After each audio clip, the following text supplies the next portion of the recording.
Welcome everyone to another episode of 1111. Today I have with me for our surprise guest Sunday someone I have known almost 20 years. Yep, it's almost been 20 years since I've known you. And we've had adventures. We've seen each other through our happy times, our not so happy times. We've even gotten to go on a great trip, do all sorts of stuff, and both just learn and grow and keep track of each other. And the reason I'm having you on today will become very apparent on this day that celebrates fatherhood. But for now, please tell us, mystery guest, who you are and what you do. Well, thank you for the warm introduction. My name is Jack PACHECO. And I did see some of the notes that you passed on what the topics were going to be. And oh boy, you're going to make me want to cry. I can already tell by some of the things you're going to ask. But as far as what I do, I work in CPG food and specifically in the snack category. So that's my profession. I didn't start there, but I'm happy to finally be in this role. So you're not a professional gamer then, as other people think you are? Oh, no. I mean, I spend too much time definitely doing that. Less nowadays. Yeah, I guess I did have kind of a secondary late night job. We added it up once. I don't know if you recall. Do you remember how many hours a week you were gaming at one point? Oh, no. Do I want to know? It was 30. I should be monetizing that somehow. 30 hours a week. Well, I used to have to defend you to your parents, especially your dad, because he'd say, why is he doing that all day? I'm like, he's learning skills. He's doing a raid. That means he's learning teamwork. He's learning hand-eye coordination. He's learning critical thinking and how to make decisions quickly. So I was totally backing you up that by all that gaming, you were learning invaluable skills that would get you a great job. I mean, I believe that possibly justifying a little bit in my mind, but did I ever put that on a resume? Never. Well, I don't think at the time that probably would have been the way to go. So it's just yeah, so I don't know. But I guess we're laying out all the facts. When did you first know you wanted to be a dad? God, what are you doing to me? When did I know? I really didn't, and probably until I had a kid, because he's 3 and he'll be 4 in December. It wasn't until he kind of grew up a little bit more too that I was like, okay, this is cool being a dad. When he's like so little and a baby, like it's just kind of, I'm gonna take care of you kind of thing. I just know I got to keep you alive, but like it wasn't until he got older, a little more personality. Now he's like, I want to be your best friend forever, kind of thing. Well, and I'm going to probably be busting you right and left during this. And so if people are like, wow, you're really just cry. I'm allowed to be, because he's one of my favorite people in the world. So I get to pick on him. Okay, I will tell you how long you've wanted to be a dad. When I first knew you, when you were still in your teens, you told me that you wanted to be the dad who bought pizza for all the guys and they would come over and watch the game and have pizza. Wow, that's a really good memory. And that's true. It's very true, because my dad did that. It was always cool having the guys. He always kind of went to my parents' house. All the guys came over to my parents' house, and my dad would buy pizza for all the guys. You know, there's been a couple of influences in my life. Like one of my buddies growing up, we were probably still in middle school, and he had told us, you'll be fine as long as you get like a job that pays like 70 grand a year. You won't have to worry about anything. This is, and so that always kind of stuck with me in my mind. That was always kind of something I wanted to shoot for. And then my dad, just having the guys come over and we're all hanging out there, my dad going along with him. I never wanted to be a place like where I couldn't have my son's kids come over. But I wouldn't really say that's like where I wanted to be a dad, though. That was just kind of like a life goal. Basically enough to afford pizza on a weekly basis. I hope you have your Kleenex ready, because I'm going to ask you, what can you tell us about your own dad? Oh, man. Jeez. A lot. I mean, he loved so much. Like, that would say, like, that was his best quality. You ever did not know that you were loved by him? And it's so funny now, because it's like, I think about it all the time and I pray about it all the time. It's like, I just wish I would have known later in life, like some of the stuff. I wish I could tell him stuff now. I guess that's with anyone, but you're just not in that stage of life. So you don't realize, like, oh, God, like, that's why you were doing that, Dad, or that's why you said that, or you didn't know as much as I thought you knew, kind of thing. You were just kind of doing it off the cuff, much like I'm doing myself, but it'd be cool to kind of have that conversation with you. Everything he did, though, was so cool, because all of it was based on real selfless love. All of it. Anything he did, that was the basis of it. 100%. He just genuinely love people and getting to know you, and just, 100%. And he was nice to everyone. He saw a friend in everybody he met. Oh yeah. Yeah, it was really easy to talk to. You wanted to bring him around, especially to an area where if it was a function where you didn't know many people, just bring my dad around and he would just talk to people and to know people, all of a sudden everyone's your friend or everyone's coming up to you. Like he had that personality. Now, he was from an area that I made the basis of a book series I have called, to people who live there, San Pedro, not San Pedro, like people think. Do you recall his nickname among his peers? What, Wolfman Jack? No, the legend of Well, San Pedro. oh my God. Well, yeah. For Well, real. yeah, he had a lot of nicknames, apparently. But I even hinted at that one. I even gave you Pedro. And for those listening, this is the person that I've always referred to as my adopto dad. I literally spent more time with your dad than with my own dad. And I loved my dad. But I don't know if you know that your dad and I had routines every single day. Every Wednesday was the movies. We did so much stuff behind your mom's back, by the way. I finally started telling her something. Oh my But we God. just had like all these traditions, and every single day had a tradition. As I said, we went to the movies every Wednesday for years. That was just our official thing. And we'd have contraband that we never tell your mom about, all this stuff. And, one of our favorite things was I would turn on his favorite radio station, which was classic rock. And Mhm. he'd brag about how he knew the songs and the artists better than I ever would. And then I would just ridicule him, like, seriously, that's who you think it is? It's so obvious it's so and so. So we would argue, I guess it is. And if anybody heard us, they're like, wow, my gosh.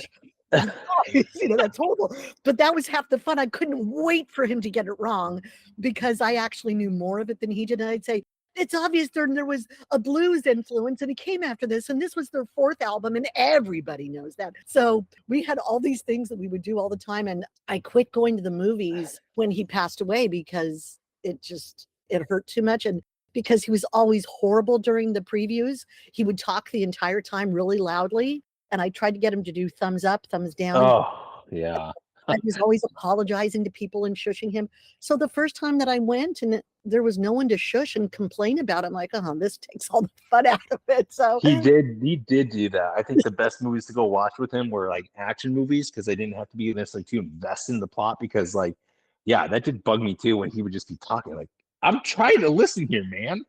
No, it's just the people around us got mad at us all the time. Oh, well, I was one of those people then. I was like, hey, keep it down. It was my dad. So I was constantly apologizing. And we finally had to come up with a system. But one of my favorite things was no matter how bad the movie looked, he was excited for it. Oh, yeah, absolutely. I mean, The Meg is like a perfect example. It's like, I've never seen that movie, but I'm sure he would love it. I saw it with him. Oh, you did? Of course you did. Yeah, that's what we did. We'd get our official things to eat when he really needed to deal with his diabetes. He wanted peanut M&Ms, and I would give him an allotment. You can only have this many. And then because I knew he'd cheat, I'd pre-get the bag, and then I'd already have them portioned out, and that's all I would take that day, so he couldn't get more. God. So much fun stuff. But back to you now. What's the most rewarding aspect for you of fatherhood at this point? Oh, that's a big question because it kind of revolves around just times of life. And as this kid grows up, the first thing that comes to mind, I don't even know if I'm going to answer it correctly, is we just did a full season T-ball with Jackson, and it was a complete disaster. It was a complete disaster. I mean, it's so funny and they're so adorable and cute and all that stuff. But like, he played one game where he was doing so well. He actually ran to the base. He caught a ball and it rolled to him and he fell on it. And he went to go throw it to first base, and then his foot placement wasn't right. So he had to back his foot up and reset the whole thing. It took him like 3 minutes to throw the ball. And like, you're doing so great. And in his mind, he's like, I did the hitting, I did the catch, and I did the throwing. That's it. I'm done. I'm going to lay down here now. And so we're like, you got it. Yeah. So I mean, it's so fun. I'm actually forgetting the question, if you don't mind repeating it. Are you kidding? I wouldn't have missed that answer for the world. So did he actually lay down? Yes. I had to bribe him with hot dogs to get up. Oh my God, this is making me very happy. I think the question was, what is the most rewarding aspect of fatherhood? Is it mocking your child? I mean, it really is. It's just so funny because Some of the stuff that I guess I see the stuff that my dad did to me when I was growing up, and I thought it was annoying. But I do it to him, and I'm doing it, and I know it's annoying, but it's just something a dad does Like to their what? kid. Like what? I know. I'm trying to think of a good example. Well, you said to him. That doesn't sound good. It's not like for him. It's to him. I'm trying to think of a good example of like what that would be. This is just an example I can kind of think of, but like if I was like, I poked his belly and he'd be like, no, dad, stop. And then I poke his belly again. It's Uh, like, he already told me to stop, but it's totally something my dad would do. And like, I don't know why I do it, but I feel like my dad's done like something that was like annoying to me, but it's just like, he just wants to interact with me really. So it's kind of like, oh, I kind of see it now. Like, and I don't know if that's necessarily like, oh you said no, like, that's a perfect we example. I know exactly what you're talking about with your dad. And I yeah. remember years back seeing you start to emit that behavior of being annoying. I'm like, oh no. It's just, I don't know, maybe it was just, inherited that, or it's me connecting, I guess. And then so it's just kind of seeing that from this perspective and having my dad do something like that. It's kind of rewarding to kind of say, like, oh, there's the answer I've been looking for the past 38 years. This whole thing is going downhill fast. So far, the most rewarding aspects are mocking your child and annoying him.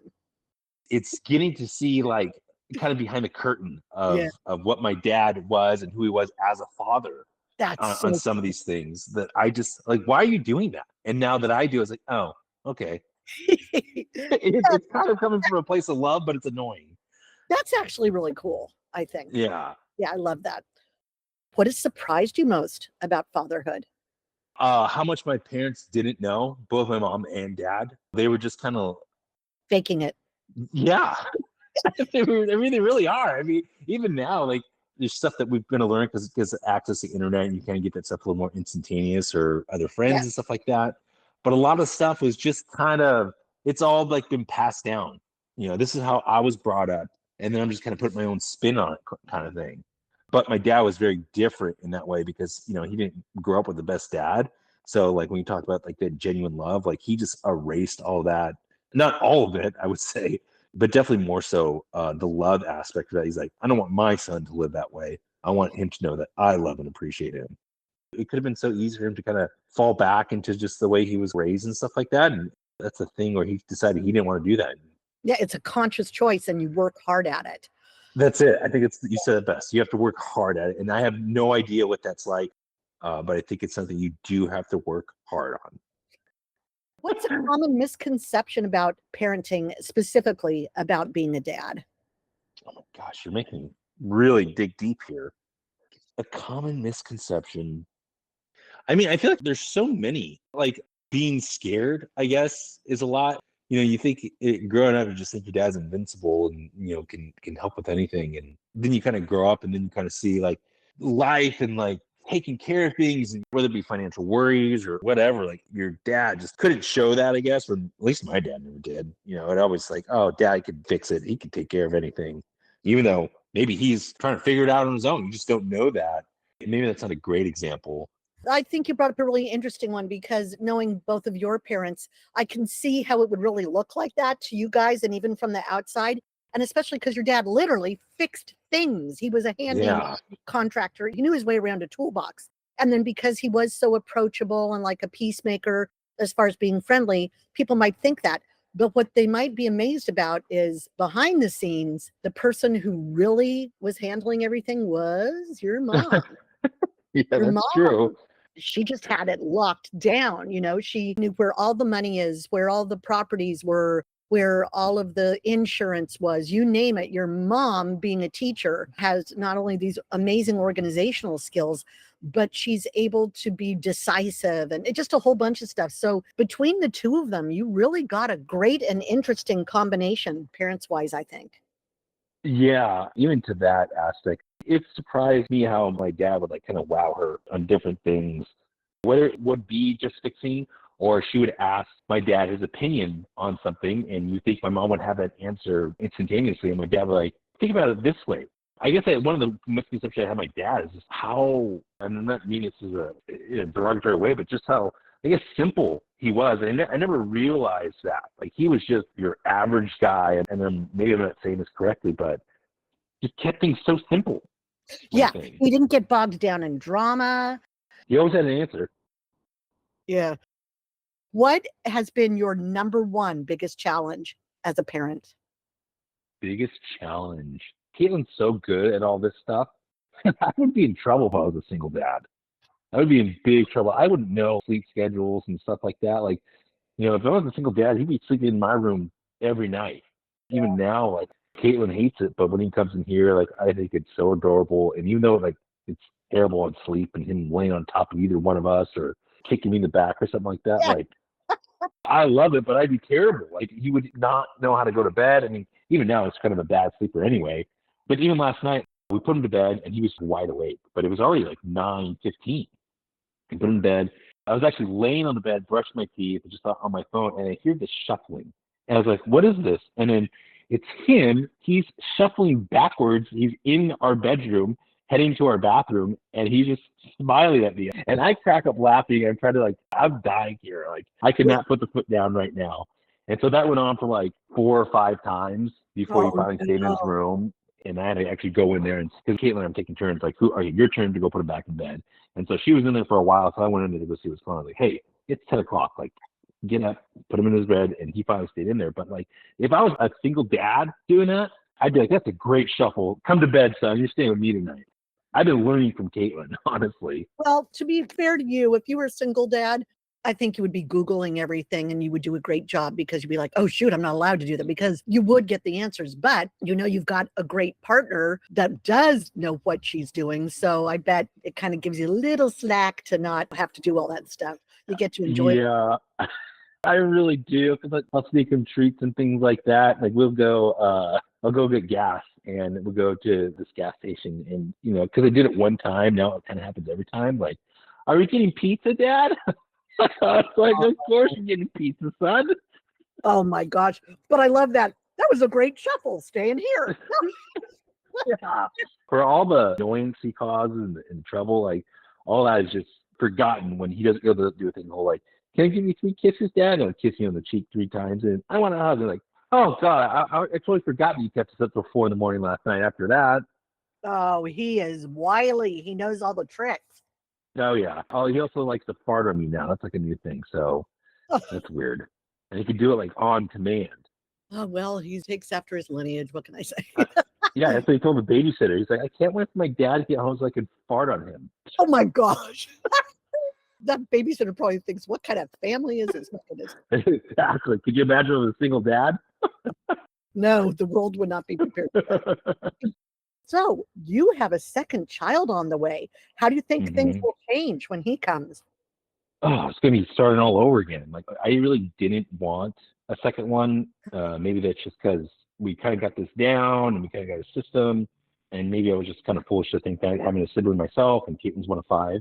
Also, I think it's kind of cool to have someone else in the world. Like I have my brother Sonny. Right.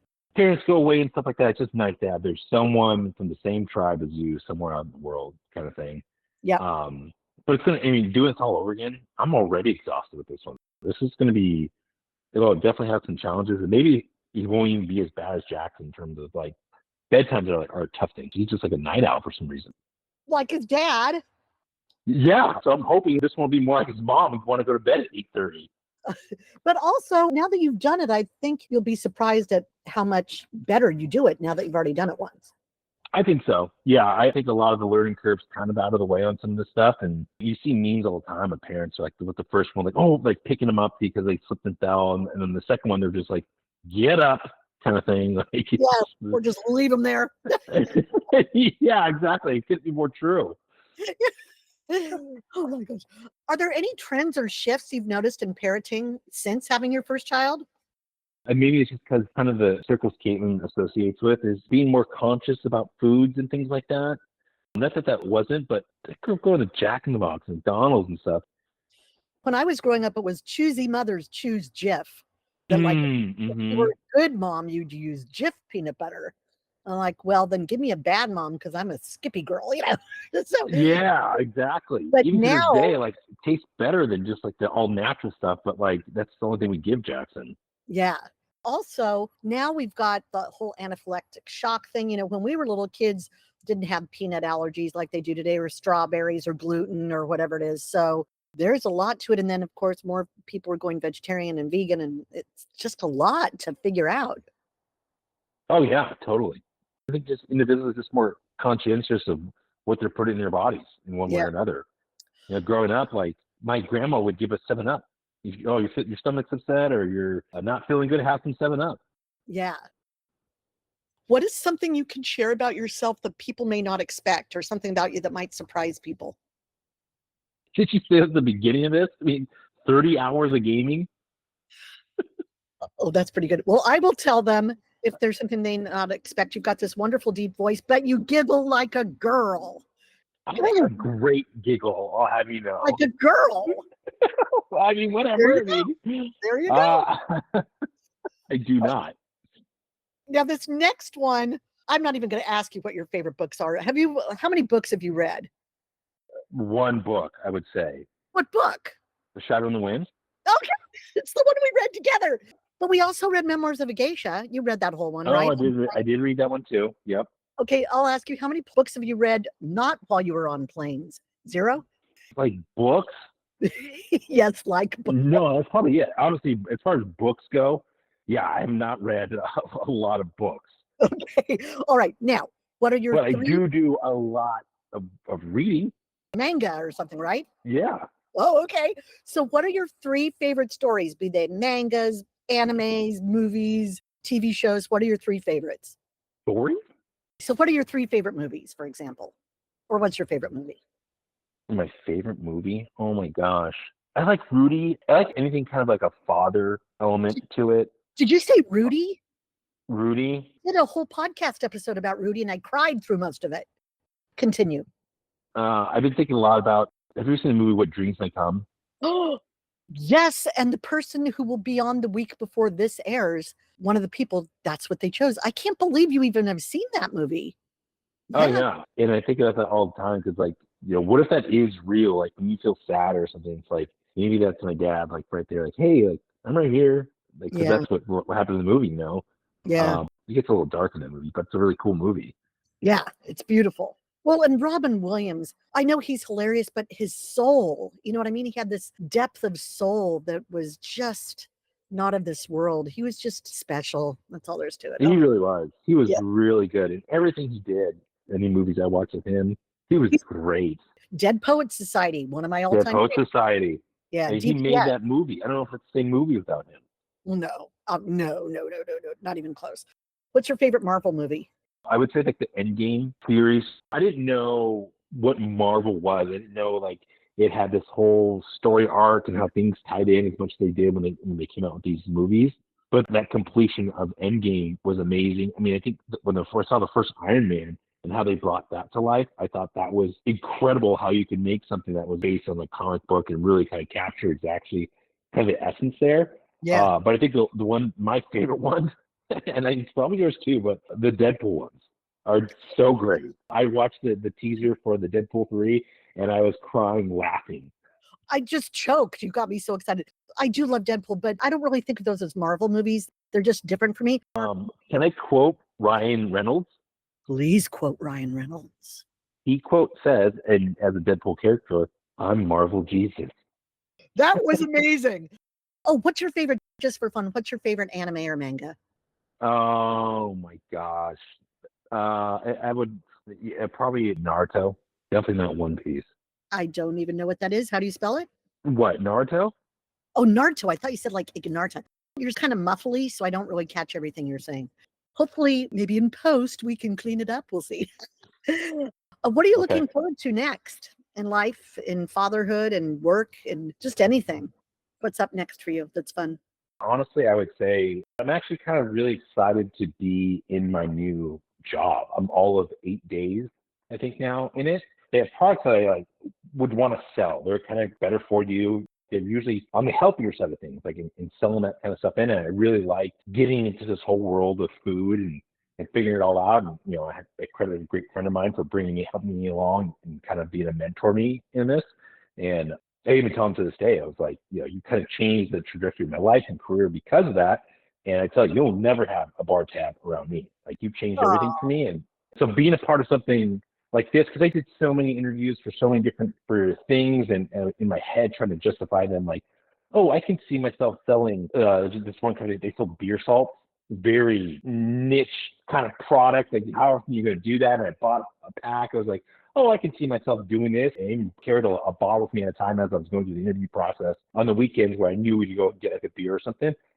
Bring it out and salt my beer. It's like, it's just not practical kind of thing. I'm so glad I didn't get that job. But in this new one, like, I really like, they sell veggie straws. They sell like the Parmesan crisp things.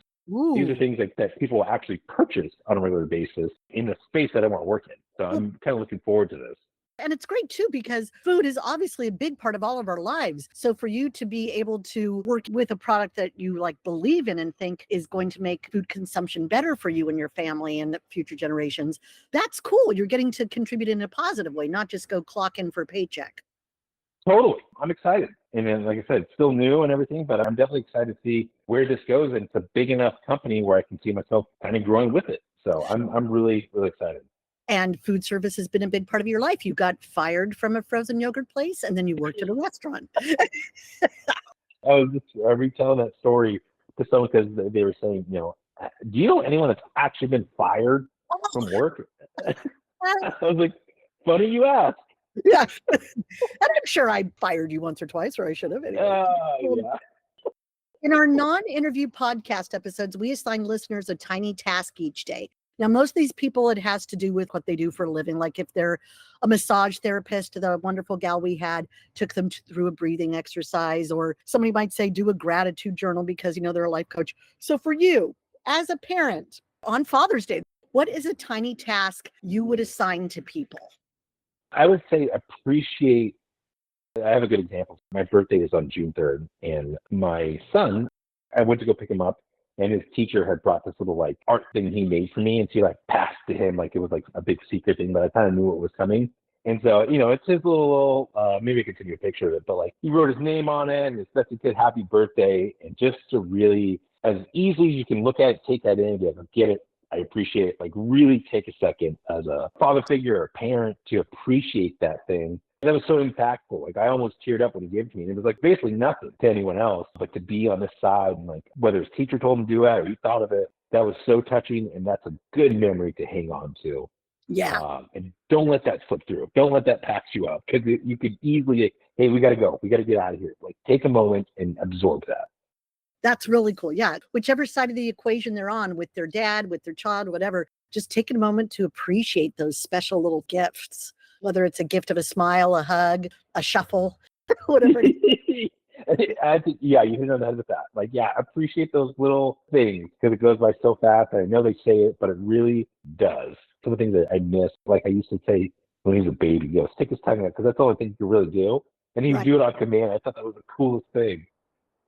And we said your dad was simple. Well, maybe we all need to be even simpler then. Yeah, I was going to say say the joys are in life. Yep, I was going to say I think that's because the simple pleasures are probably the best ones. Mm-hmm. So, what advice would you give to someone who's considering having a child, but they're worried they won't be a good parent, or the flip side, they're worried that the world is too awful to bring a child into? Shoot, that's 100%. Like I have those same exact worries, even with the new one. Is that a wise thing to do, or is it a selfish thing to do?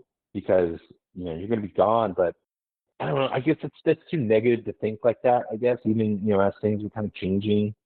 I don't know. that's oh my gosh, what a question. You knew it was coming. Oh, I didn't think I was going to have a kid.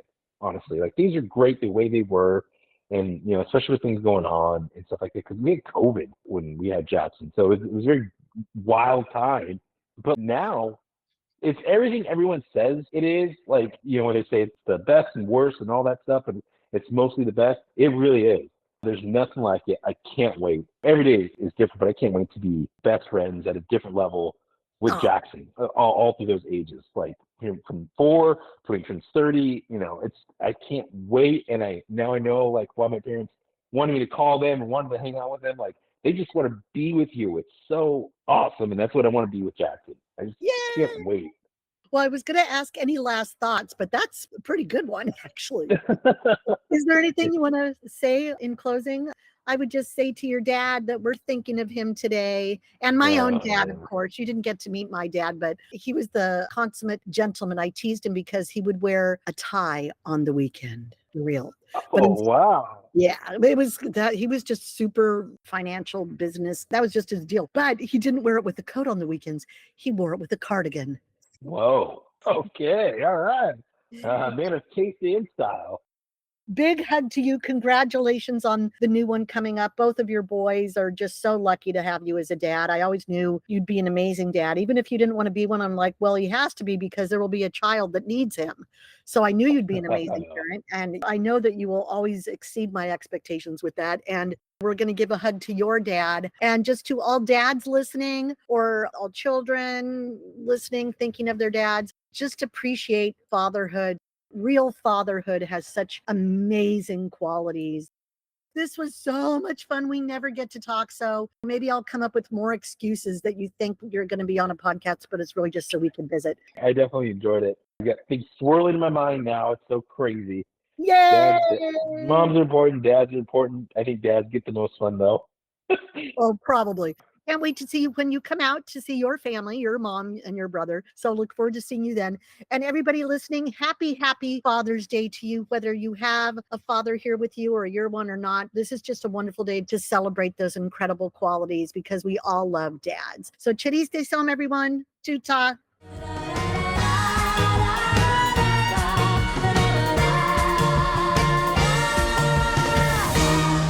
Oh, and by the way, the tuta, did you know that's from your dad?